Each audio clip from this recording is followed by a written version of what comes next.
ẹ kú dédé àkókò yìí gbogbo ẹ̀yin olólùfẹ́ ìkànnì Jígí Alára, ìkànnì 24 tó fi ìkàlẹ̀ sí ìlú Ìbàdàn ìpínlẹ̀ Ọ̀yọ́, ilé tí a ti ń sọ ọ̀rọ̀ bí àkọ́lé ìtàn tó jẹ́ wípé pẹ̀lú ìmísí Odùduwà ní gbogbo ọ̀rọ̀ tó ń jáde láti ẹnu wa. Ẹ̀yin olùgbọ́ wa, a dúpẹ́ fún bí ẹ ṣe ń bá wa lọ. Ojú tẹ́ fi ń fò wá kò ní fọ́, bẹ́ẹ̀ sì ni etí tẹ́ fi ń gbọ́ wa kò ní di tẹ́ náwó sí láéláé. Abdulkareem Nimot ni oníròyìn yìí. Wọ̀nyí ni àwọn èèkàn olùdíje sípò gómìnà ìpínlẹ̀ Èkìtì fún ìdìbò ọdún 2026. Òpin ọ̀sẹ̀ yìí tó jẹ́ ọjọ́ àbámẹ́ta 20 oṣù kẹfà ọdún 2026 tí a wà yìí ni ètò ìdìbò sípò gómìnà ìpínlẹ̀ Èkìtì yóò wáyé.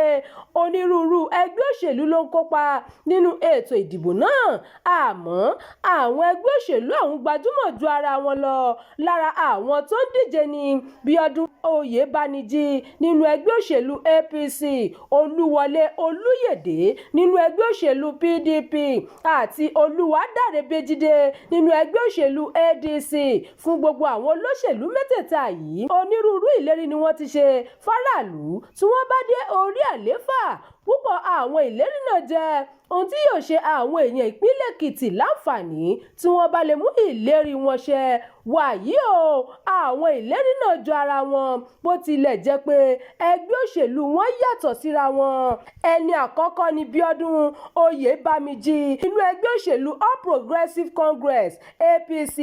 Iṣẹ́ tó ń ṣe òun ló wà lórí àlééfà báyìí. Àkọsílẹ̀ nípa rẹ̀, òṣìṣẹ́ ilé ìfowópamọ́ nígbà kan rí náà ló wà lórí àlééfà báyìí o. Òun ni akọ̀wé ìgbìmọ̀ tó rí sí bí wọ́n ṣe dá ìpínlẹ̀ náà sílẹ̀ lọ́dún 1996. Àwọn ìlérí gbòógì tó ṣe ni láti pèsè ètò ìlera àti ètò ẹ̀kọ́ tó péye fún gbogbo aráàlú, ìpèsè iṣẹ́ àti ìdókòwò nípa ṣíṣe àtìlẹ́yìn fún àwọn oníṣòwò àti pípèsè àǹfààní fún àwọn èèyàn láti ṣòwò, gbígbé ètò ọ̀gbìn àti ìdàgbàsókè àwọn ìlú kéréje lárugẹ nípa ṣíṣe àtìlẹ́yìn fún àwọn àgbẹ̀ àti pípèsè àwọn ohun èlò ọ̀gbìn ìgbàlódé, pípèsè àwọn ohun amáyédẹrùn ìgbàlódé, ríró ètò ààbò àti iṣẹ́ ìjọba lágbára, ṣíṣe ìgbélárugẹ ẹ̀ka ìrìnàjò afẹ́ àti àṣà lọ́nà àti mú ìdàgbàsókè bá ìpínlẹ̀ Èkìtì. Ẹnì kejì ni Olúwọlé Olúyèdé láti inú ẹgbẹ́ òṣèlú PDP, People's Democratic Party. Àkọsílẹ̀ nípa rẹ̀ ni ó díje fún ipò gómìnà lábẹ́ àṣẹ ẹgbẹ́ òṣèlú African Democratic Congress ADC lọ́dún 2022.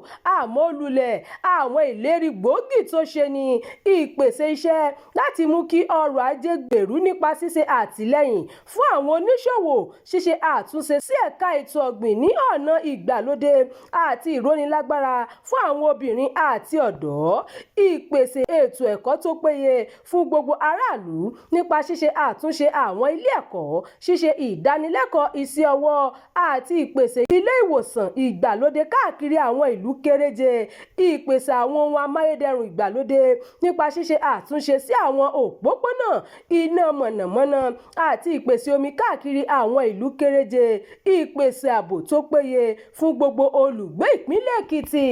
Ẹnì kẹta ni Olúwadárebéjídé inú ẹgbẹ́ òṣèlú African Democratic Congress ADC.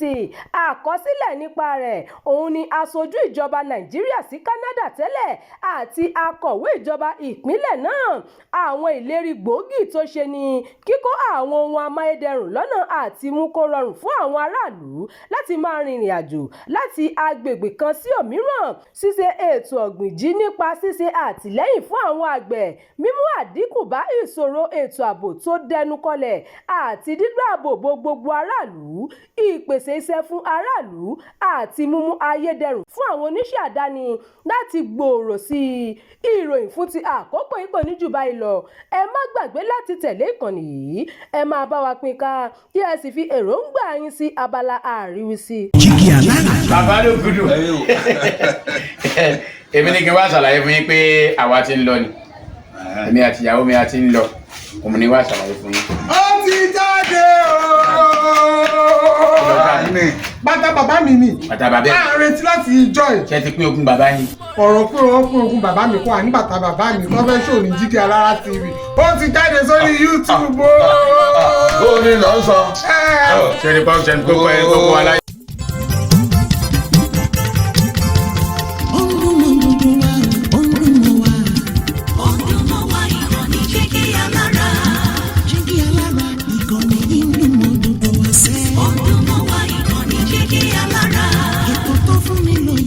ètò tó wà ní lọ́yẹ̀ wà ń bẹ̀. ọdún mọ́ wá ìkànnì Jígí Alára. ìròyìn lóríṣiríṣi tàbí mọ́ bó ṣe ń lọ láwùjọ.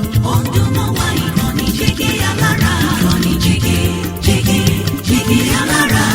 Jígí Alára.